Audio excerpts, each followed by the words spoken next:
bilang, madhabku adalah Bung Karno, Ahmad Soekarno. Karena dalam tulisannya itu nggak pakai Bung Ahmad Soekarno. Loh, ngejar lagi. Orang-orang madhab Syafi'i, kok sampean madhab Soekarno itu gimana? Dengarkan, hampir 1 abad. Artinya kalau 3/4 abad itu sudah lebih 9 atau 10 tahun. 84 tahun yang lalu. Bung Karno menerajang Muhammadiyah. Yang dianggap Bung Karno, Muhammadiyah itu bisa diikuti oleh kaum intelektual. Dulu bahasanya bukan intelektual. Intelektual. Lah kok ini masjidnya masih ada tabir-tabir. Dilabrak oleh Bung Karno. Aku masuk ke Muhammadiyah karena aku tahu tujuan Muhammadiyah adalah bisa diterima oleh akal intelektual.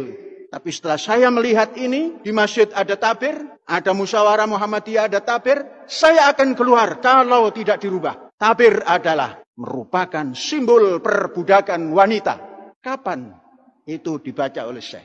Saya kenalkan dulu mengapa Syekh kok mengatakan madhab Bung Karno.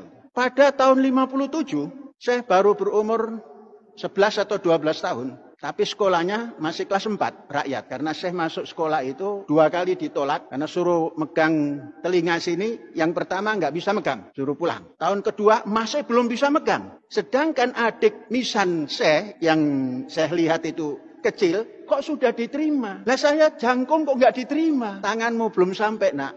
Ah ya sudah. Jadi 2 tahun. Berarti umur 8 lah. 9 baru masuk. Tahun 57, kalau tidak salah bulan Agustus waktu itu. Sebelum subuh, saya sudah dibangunkan oleh orang tua.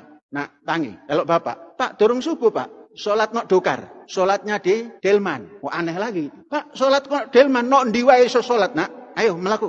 Itu mulai otak saya itu macam disamber. Iki piye wae bapak iki. Mau sholat nok ndiwae kok iso. Iki nok nggone dokar.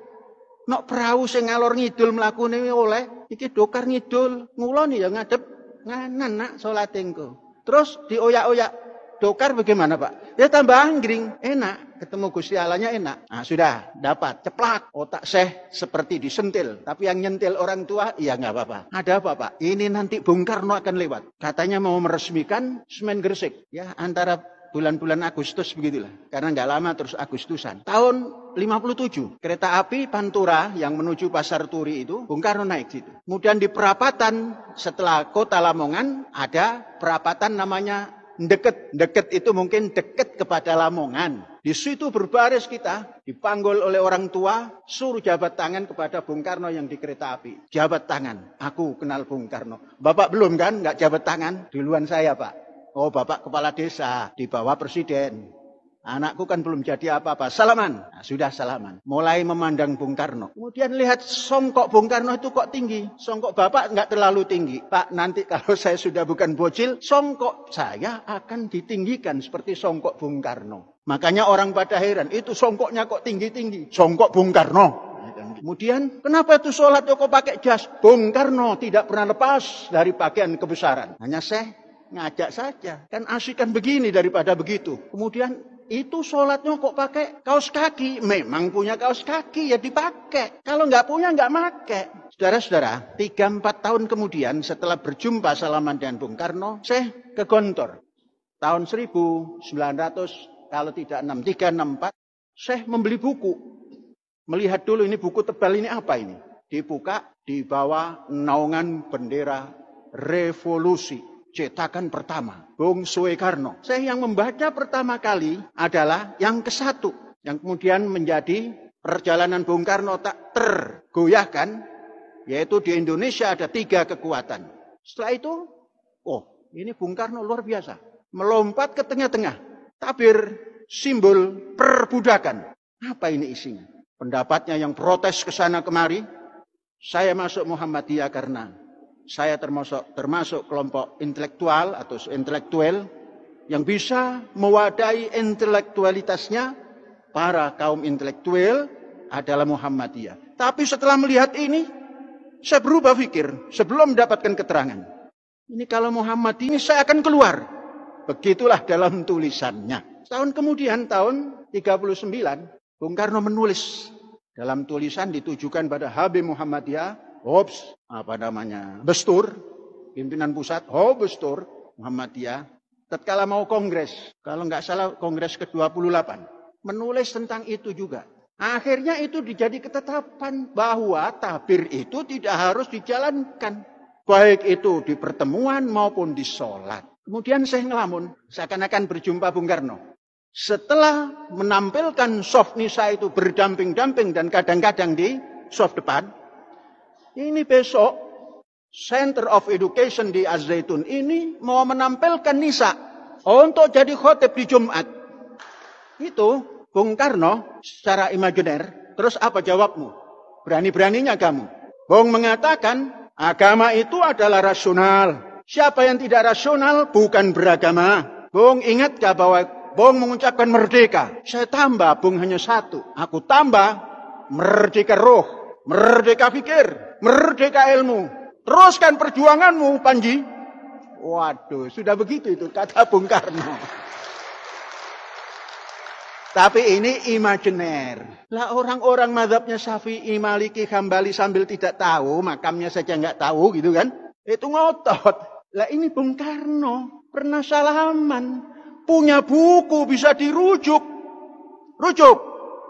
Sampai ada orang yang mengatakan kemarin ini, ngaku-ngaku ulama umat mengasih saran kepada MUI pusat, ambil saja itu zaitun. Dikelola oleh MUI. Loh, ulama kok garong? Itu namanya garong. Belanda, VOC, Portugis, Spanyol, datang ke Nusantara ini pakai Assalamualaikum. Lah kok ini suruh garong? Ulama model apa itu? Kok sarannya saran garong? Sudah pun tidak tahu dananya dari mana. Karena saking jengkelnya garong saja. Majelis ulama. Kalau majelis ulama sama sekali syekh. Tidak berkaitan juga tidak apa-apa. Sebab ulama itu kata Imam Ghazali. Walaupun itu bukan ungkapan Imam Ghazali. Tapi dinukil oleh Imam Ghazali. Apa kata Imam Ihya Ulumuddin? Ma ja'ana minallahi war rasul fa'alal aini war ra'as. Apa yang datang dari Allah dan Rasulnya. Alal aini war ra'as. Tak telan, bulat-bulat. Ma ja'ana minas sahabah. Apa datang dari sahabat. Nakhudh ba'd, natruk ba'd. Diambil sebagian, tinggal sebagian. Enggak usah dicaci. Wa ma ja'ana minal ulama. Hum rijal. Nahnu rijal. Dia laki-laki. Kita pun laki-laki. Itu Imam Ghazali yang tidak pernah punya anak dan tidak pernah punya istri. Ngaku rijal. Lah kita punya anak, punya istri, punya bacaan, punya ini kok enggak berani. Hum rijal. Apalagi yang ecek-ecek, enggak masuk. Ada lagi yang dekat.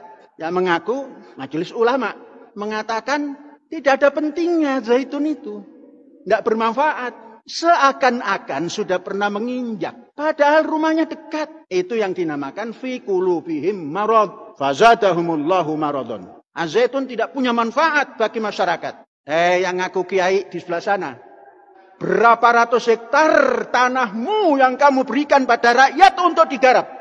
Kan itu anggarannya mereka itu dari APBD atau APBN. Lah sedangkan kita, anggaran kita itu dari dengkol dewe, dari keringet dewe, dari pikiran sendiri. Maka bebas. Tanya masyarakat lingkungan. Dari Kandang Haur sampai sini, Kroya. Sampai Gantar, sampai Hargelis. Tiap hari masyarakat itu masuk. Yang tidak masuk memang nggak punya kepentingan. Yang punya kepentingan kerja, masuk. Nah kalau wartawan TV apa itu yang hafal-hafal lah. Yang nerangkan juga nggak etis, ya masa Idul Fitri terus pakaiannya auratnya hafal-hafal begitu. Bercerita tentang sholat. Gak memper. Kata orang Jawa Timur, rek gak cocok rek. Gak memper. Lah kok mengatakan Az-Zaitun tidak bisa dimasukkan, susah dan lain sebagainya. Didukung oleh orang yang ngaku